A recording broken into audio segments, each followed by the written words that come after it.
Okay, so we're going for a drain valve swap. You notice I've got the red hose kind of tucked out of the way so it doesn't block the video. You've got this gray hose here that plugs in at the top and it's secured with a hose clamp. So the first thing you're going to want to do is make sure that the power is off to the machine. You can see the video about the element swap for testing power. You can always check the live side of the contactor back here, these 3 wires, make sure that those are zeroed out. As before, you're going to want to kill the water. And if there's any water in the main tank here and you're dealing with an issue the machine won't drain, you're going to want to bail that out as much as humanly possible, because when you pop this hose off, things are going to get wet. So there's a clamp here that you can't see very well. I'm going to go ahead and pop that off now. Yellow handle nut driver.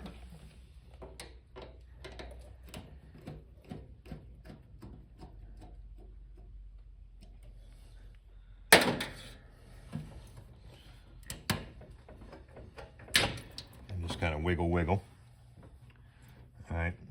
It's not 100% necessary to remove this hose, but what I like to do in drain issues is basically take that hose off, and again, you can't see it very well, but take your flashlight, look in the hole where that hose was attached, and make sure you don't see any cocktail straws, pieces of glass, etc.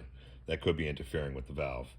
If that's all clear, we're going to go for the valve pull, and you've got a little set screw right here again, and take that out with a yellow handle nut driver.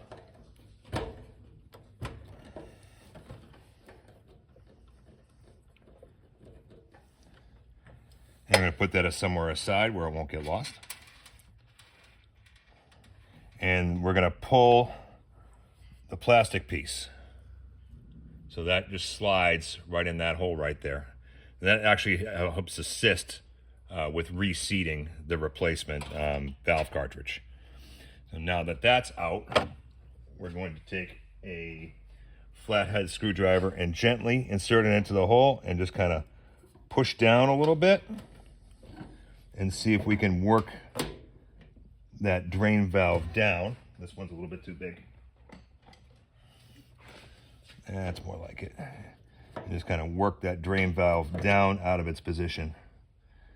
And you want to be a little bit gentle about this, because if you use too much force, the valve will break apart. Now, if you're, replacing it, not that big of a deal. But if you're just going to see if something's obstructed, you want to be gentle. And as you just kind of pull down, it'll slide right out. And there you go. You have your wire connections here. Okay.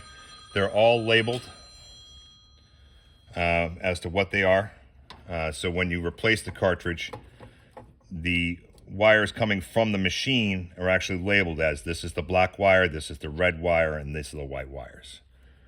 When you go to replace, it's just in reverse. So say we put the new valve on, we reattach the wires, we line it back up,